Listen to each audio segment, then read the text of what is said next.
خلیل القمر صاحب لکھتے ہیں کہ میں جب چھوٹا تھا تو بڑا انا پرست تھا.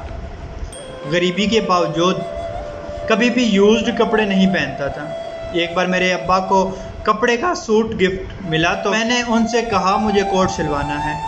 تو ابا جی نے اجازت دے دی اور ہاف سوٹ سے میں نے گول گلے والا کوٹ سلوا لیا جس کا ان دنوں بڑا رواج تھا.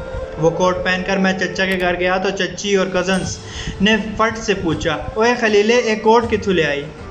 میں نے کہا سوایا ہے چچی، لیکن وہ نہ مانے. میں نے قسمیں بھی کھائیں لیکن ان کو اعتبار نہ آیا. خالہ پھپھو کے گھر گیا تو وہاں بھی کچھ ایسا ہی ہوا. میں گھر آیا اور کوٹ اتار کر پھینک دیا اور رونے لگا. حالات کچھ ایسے تھے کہ کوئی بھی ماننے کو تیار ہی نہیں تھا کہ خلیل بھی نیا کوٹ سلوا سکتا ہے. پڑھنے لکھنے اور جاب کے بعد جب میں ایک بینک کے بورڈ آف ڈائریکٹرز کا ممبر بنا تو بورڈ آف ڈائریکٹرز کی ایک میٹنگ میں اچھے سے ڈرائی کلین کیا ہوا لنڈے کا کوٹ پہن کر گیا تو میرے کولیگز کوٹ کو ہاتھ لگا کر پوچھنے لگے خلیل صاحب بڑا پیارا کوٹ ہے، کیڑا برانڈ ہے تے کتھوں لیا جے؟ کلاتھ تے سٹچنگ بھی کمال ہے. میں نے بنا کسی شرم محسوس کرتے ہوئے کہا بھائی جان لنڈے چلے آئے، لیکن وہ نہ مانے. میں نے قسمیں بھی کھائی پھر بھی ان کو اعتبار نہ آیا.